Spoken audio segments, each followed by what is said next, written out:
so in your notes, there's the page. You should have watched 1, 2, 3, 4. I won't discuss those again. I did a little bit in the other class, but I think we're going to dig right in because I ran out of time with them as far as starting their homework. So go to number 5. I go through these really slow. This part of this section is one of the more difficult things. Well, for sure the most difficult thing of this chapter, and one of the more difficult things that we do globally. So I'll write slow. I'll try to keep it. I'm going to also really give really good notation for you because I'm not sure how it's graded. All these scoring specs for the tests say limit process, and I don't know how picky they are with earning that point because I've never read a question involving this topic, so I have no clue.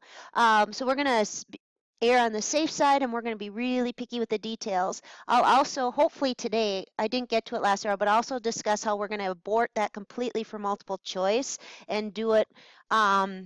We're going to break all rules as far as notation for the multiple choice questions. So we're going to hit it on both ends. All right, so we're working with our improper integrals, right? And what that means is there's a discontinuity at one of the limits, on the way to one of the limits, or you're heading to the infinities, and you need to spot those. So this guy's discontinuity occurs right here. So that's the issue. I can't be 4, I can't divide by 0. Your graphing calculators, actually, the TI-84s and above, will handle this scenario. If you were to Math 9 this, we tried it last hour, and it did work. It gave them the answer. But when we Math 9'd one like this, where the discontinuity was within the interval, the calculator wigged out. So I'm not quite sure why it's programmed to accept the 4, but it is, and it'll give you the right answer, but it won't help you because you won't have a calculator. So we'll do this with the limit process. This is really the limit. And I can't be 4, but I can be 3.9999999. So I will have my B approach 4. Now, leaving it like that, I think is wrong. Does College Board think it's wrong? I don't know. But when I write approaching 4, that means from both directions. And what direction am I actually approaching from? The left. So I will be picky with that for non-multiple choice questions. It won't make or break you, but it'll probably keep you from a high A. All right, so we're going to have good notation. So that's the limit as B is approaching 4 from the left of the integral from 0 up to B. Then I have the square root of 4 minus x dx. At this point, you have an option because those constants are fluid. They can come out front of limits, integrals, derivatives. I like to get them out of the way, but don't forget about it in the process. So that's what I have. I had an issue at 4. I'm going to creep up on 4, so I'm going to use 3.9 repeated by doing the limit, right? And that should technically solve my issue. All right, so back to this. Once you get it set up with the limit process, your goal is really to do the antiderivative. Be careful with how you show your work right here. And what you do depends on the integrand. So you had one yesterday that was by parts. We had an arctan, right? You could have partial fraction decomp, which I think I showed you they had last year, right? But College Board did the decomposing for them, so they took out that issue. But you have to go in here, and there is some integration technique that will allow you to do the antiderivative. For this one, what is it? This is U sub, but I would do the U sub in my head because it's easy U sub. And then I'd be careful with linkage errors as well. So when all else fails, I'd say don't put in equals. Here's what I would suggest you do. This is 6. Limit. B approaches 4 from the left-hand side.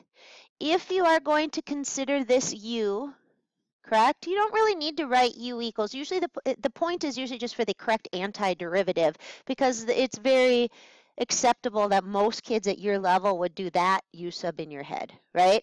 That's really 1 over root U with a what? Yeah, a negative fraction correction. If you want to write it down, go ahead.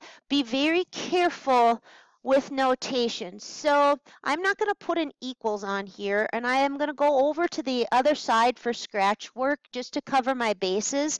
That's 1 over root U negative du. Agreed? Right? And in this scenario, who's U? root 4 minus x. You can pretty much do it in your head.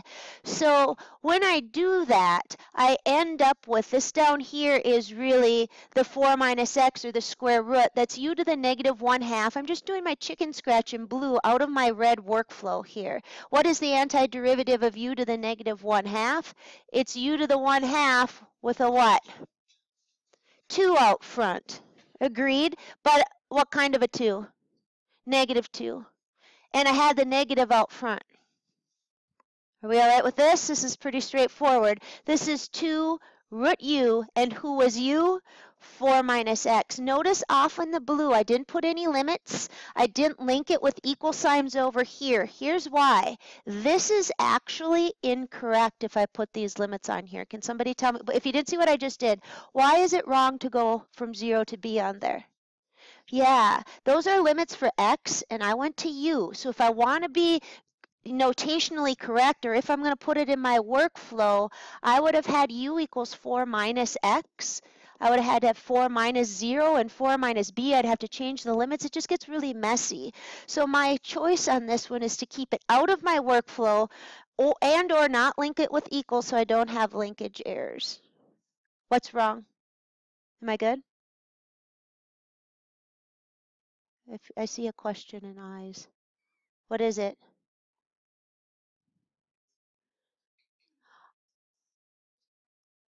Oh, yes, sorry. Yes, thank you. I always ask, I have my negative sitting right in front of my integral there. So yes, it'd be u to the 1/2 divided by 1/2, which is 2.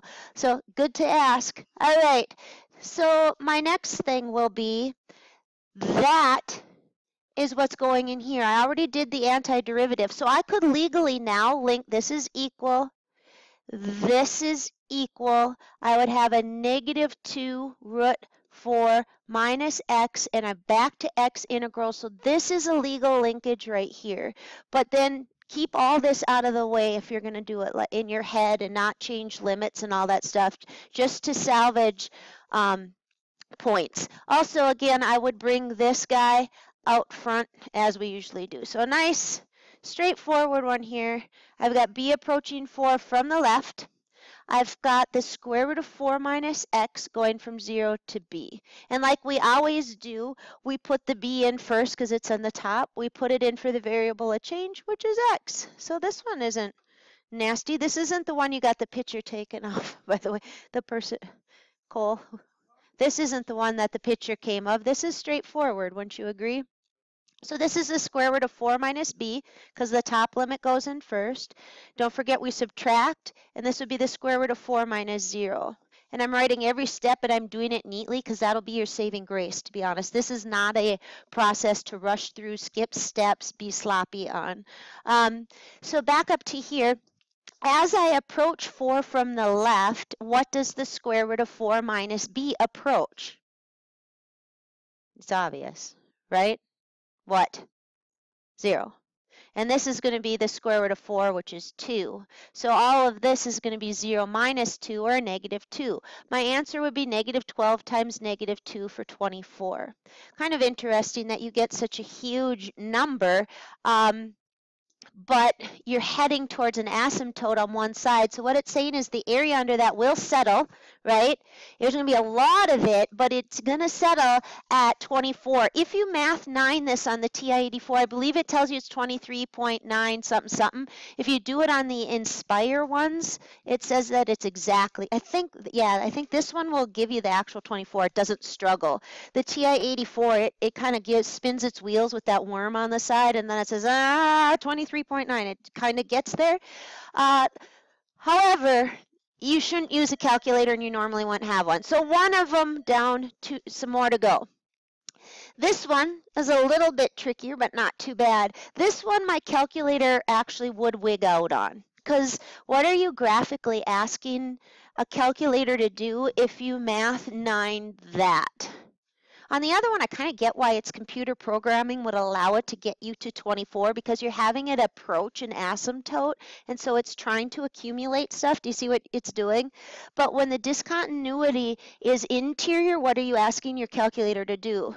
skip the asymptote. Yeah, like hop right over it, and it can't. So I don't know what the calculator says, but I know it wigs out and it airs out, all of them. So this has a discontinuity. This is a problem at x equals 1. So we didn't have one of these yesterday. What did it do? Questionable accuracy with, yeah, and we will not get 233,250. That's funny. She ran it through her calculator with a math 9. And it's got the yellow thing with an exclamation point. It says, this is questionable. Yeah, it's actually not 233,250, but what do you think our answer is going to be? Because she's getting such a very high questionable answer with her calculator trying to hop the asymptote, guess what we're going to get this one to be?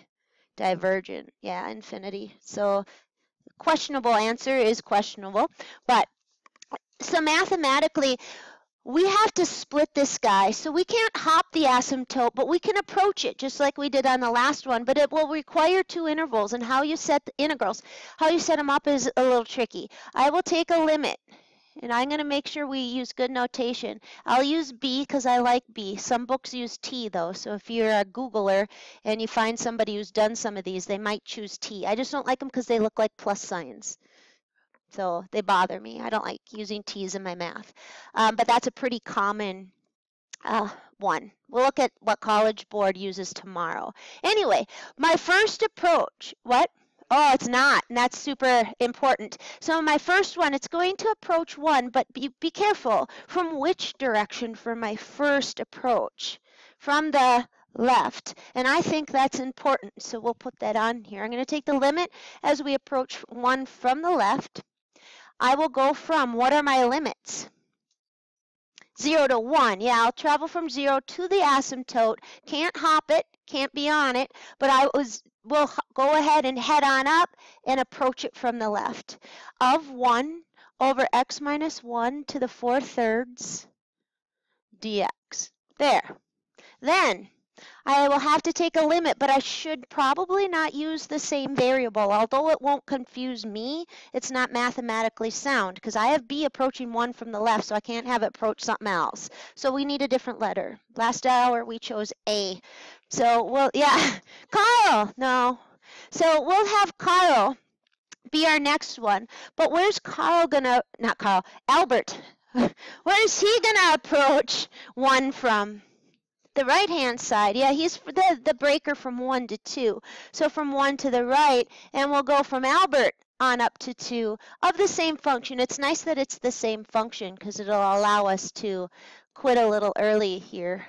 The antiderivative's the same. So back over here. Now I've taken the asymptote out, and I'm not going to hop it. I'm not going to be on it. I will approach it as closely as I can. On this one, I just need to integrate this. And again, not a hard integration on this one, right? What is it really? It's really u sub, right? But who's du? 1 dx. So this is 1 over u to the 4/3, right? du. If you want to think about that, this is really u to what power in here. And again, I'm doing it off on the side just to make, I'm going to keep my workflow good, but it's really u to what power? Negative 4/3 that I need to integrate. And I don't need a fraction correction because du is 1, so that's nice. But if this was a 2x minus 1, don't forget the half. Are we good? All right, so the antiderivative of u to the negative 4/3 would be u to the negative 1/3 divided by negative 1/3, also known as multiplying by negative 3. What's that really? Again, this is all chicken scratch. I'm not getting points for this. I'm just getting it all. I'm writing everything, so I've got one small mistake and it's off. It's really negative 3 over the cubed root of u. And who's my u? X minus 1. Now I'll put that back in my workflow, and now I'm fine writing in equals. The point will only be for the antiderivative and proper notation, which I'm doing right now. So I have a limit as b is approaching 1 from the left. I have negative 3, because I've already done the antiderivative, over the cubed root of u which was x minus 1. So that's my first one, and I am back to x, so I'm legal and I have no linkage error by going from 0 up to b. Plus, I'm going to wait on the other one. I'll show you why once I get going here. I'll just do this one. So what do I put in first? B. So this is really the limit. As b approaches 1 from the left, negative 3 over cubed root b minus 1, top limit in first, minus,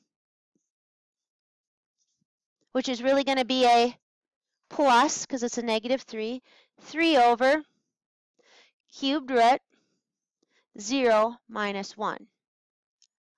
What we've always done, it just looks uglier because we can't put numbers in because one of them's at an asymptote, so we're approaching it.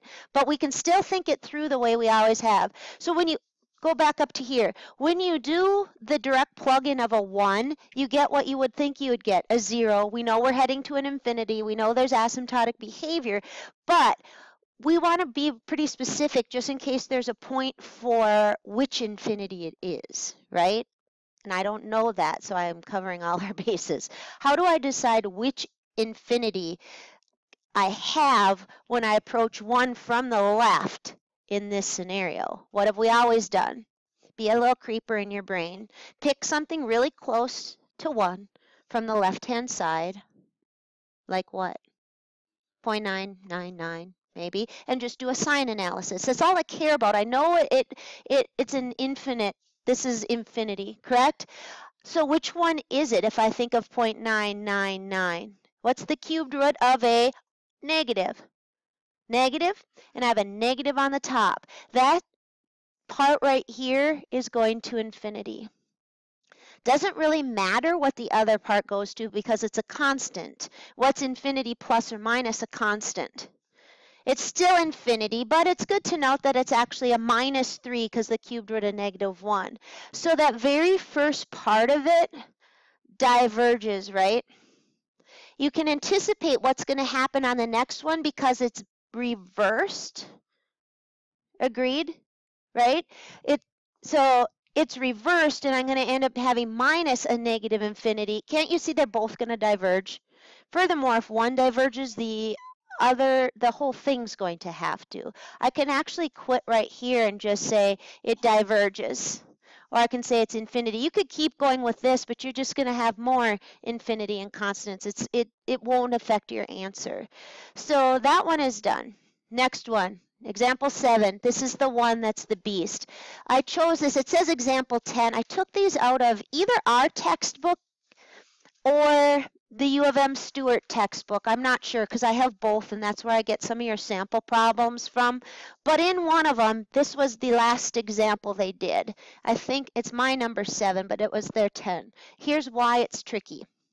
First of all, we have to go back to September 5th and remember our arc length formula. I'll tell you what the graph of this makes because to save time. It makes what's called a hypocycloid go like this.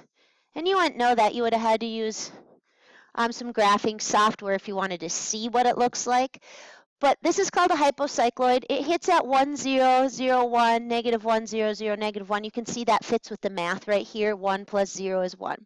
I'm supposed to use the formula for arc length to prove that the perimeter of this sucker is 6. So that means when I do this, plus this, plus this, plus this, I get 6. I have an issue, though, with stuff in here because here's my arc length formula. Let's see if you can bring it back. That's why I chose this one. I give you an arc length multiple choice on your test, and I want to make sure you remember the formula.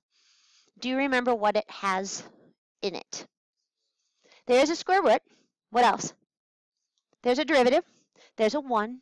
But first and foremost, it's a integral. Thank you.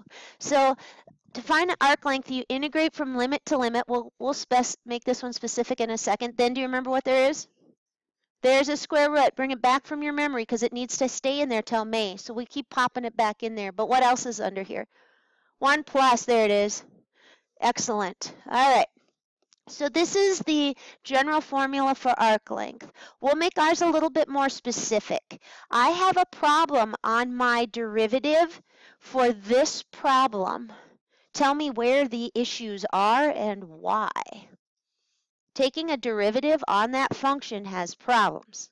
Where and why? All the ones, exactly. Visually, they make these cusps, right? But the derivatives aren't approaching each other from the left and from the right, so I can't do the derivative across the cusp or at the cusp. So how am I going to get the perimeter of the whole thing without hopping a cusp? Do you have a plan? 0 to 1, and then 4 times it. That's how we'll tackle it. So let's go set that up. We will do, and these are equal, 4 times. We'll go from 0 to 1.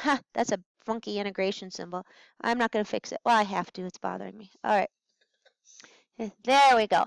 So we will integrate square root 1 plus. This is where all your work is for the arc length ones. And if you don't have a calculator, at some point, your root is going to go. You'll be rooting something that's squared or somewhere the root will go.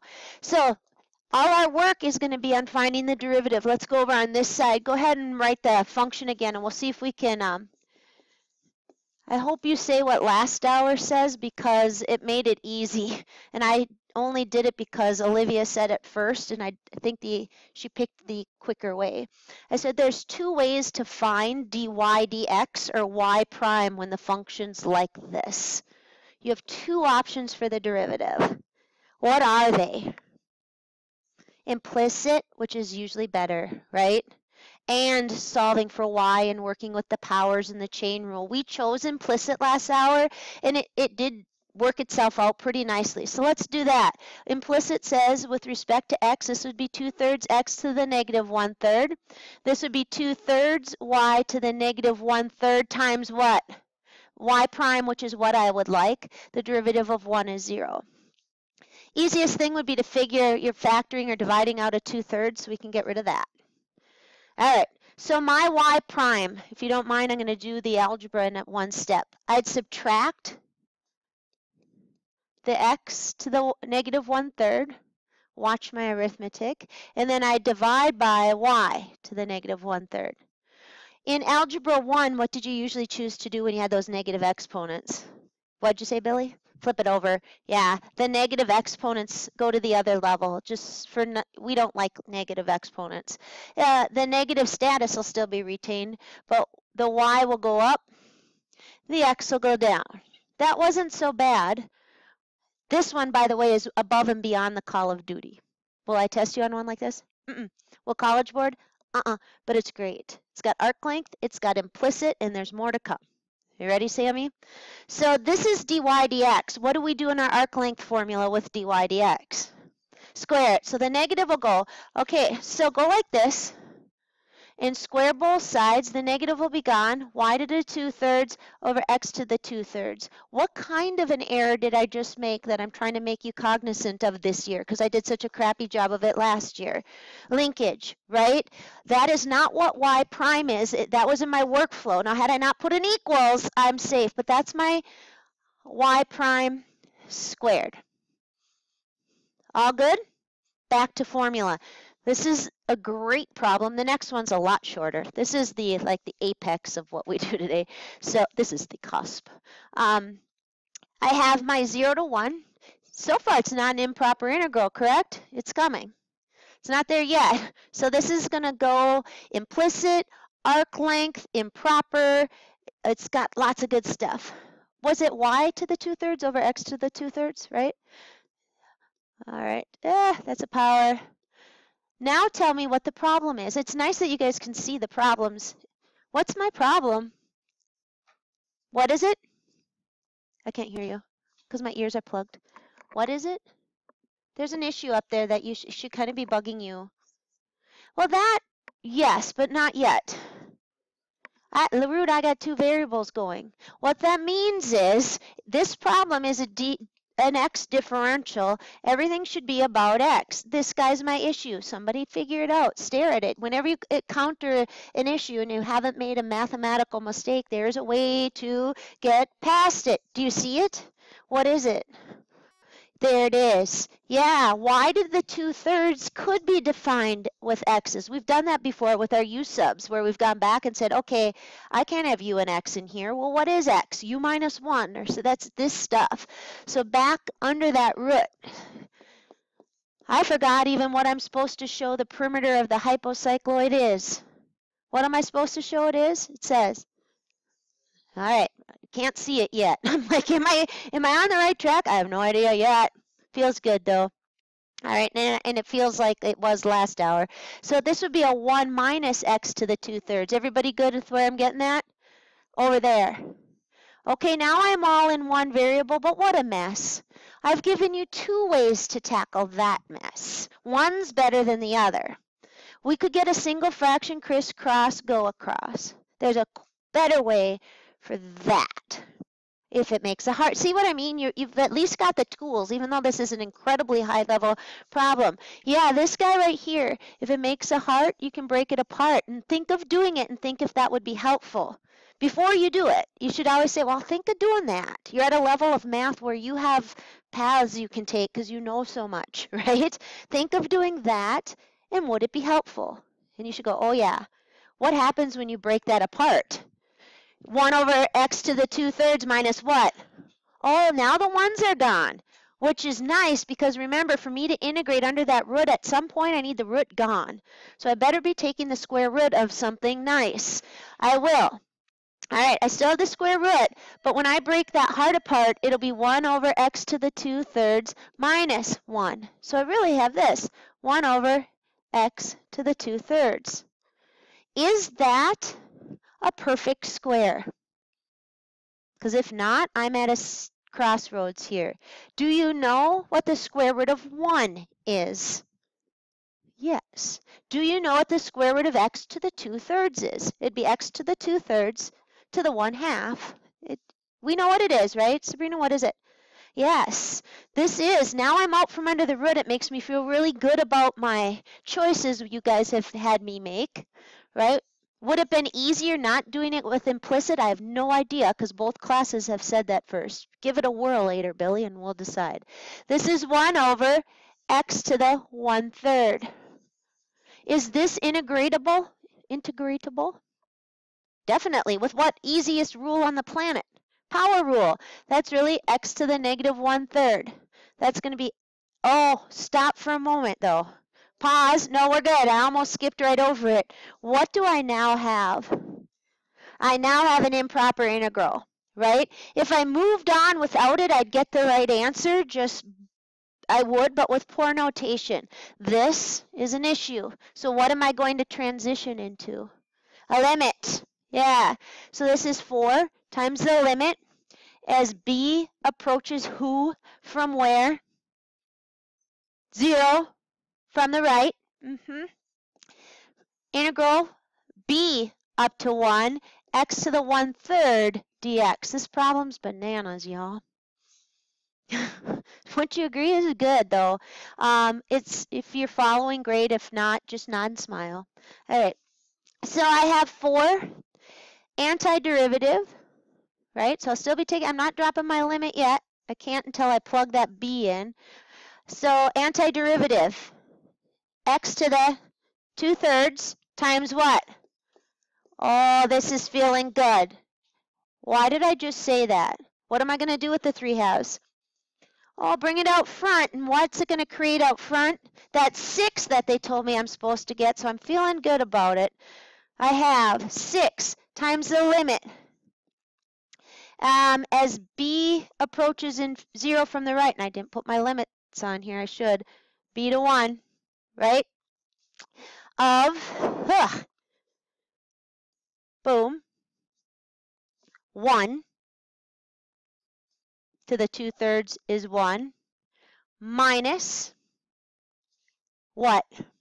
B to the 2/3. But b is approaching 0, basically. And what's 0 to the 2/3? It's not 0, it's 0.000000000 forever 1, but what's this going to approach? 0. What's my answer? 6. Wow. Why did I pick this one? Not because of this improper integration, because that was pretty straightforward. I picked it for all the backbones to this sucker. Remembering this formula, remembering to launch into implicit, remembering you can't have two variables in there. The heart that we broke apart, it's good, as my brother-in-law says, shiznit. Are you ready? Yes, this one's easy. This was 11, it's my 8. So out of some book, this one's nice and easy. I'm just going to apply this one again to another skill. These last two aren't for the improper integration. It's tying it into something else you know. On the previous one, arc length. This one, revolving solid. What am I revolving? 1 over x squared. I know what that looks like. I know that it approaches the x-axis faster than 1 over x. I know that I'm supposed to go from 1 out to infinity. So I'm going to take this thing, which seemingly has infinite area, but we said yesterday it didn't, right? I'm going to revolve it. It's going to make kind of like a horn. If you were to picture it, if you were to do it three-dimensionally, it kind of would have this on the end, and it'd go like that, but it'd go forever. You would think it would have infinite volume, right? It doesn't have much at all. So watch. Now you have to remember revolving solids. Important which axis? It said the x. Try going perpendicular to that axis. Then if it causes issues, go parallel, but do the shell method. This is easy. Disc, washer, shells. Discs. Okay, now you have to remember the model. If you've been trying to memorize them, then that you forget things. What is the disc model? Pi, integral from 1 to where? Infinity. Oh, there's my improper integration. Otherwise, this problem I could have done last year, right? What goes in here? Top minus bottom, and the bottom's the x-axis, so it's 0. The top is 1 over x squared. But what do I do with it? Thank you. Now, if you were here yesterday, it's why I did that whole build up yesterday. So this we could go right to an answer. So I'm just going to write it 1 over x to the 4th. This is yesterday's 1 over x to the p, right? With p being greater than 1. And we had a model for it. If you remember it, it makes this quicker. If you forgot it, you just have to launch into your antiderivative. Do you remember what this, we knew it converged, right? Converges for all p greater than 1. But to what? Because if I forget the to what, then I gotta go do it. 1/3, yeah, 1 over p minus 1. So this would be pi times 1/3 or pi thirds. Yesterday's lesson allows that quick transfer. All right, so it converges to something just slightly over 1. That's it for the notes. What we're going to do with you guys is go to the worksheet. I'm going to turn this off. And the first part of the worksheet is the trickiest. So let me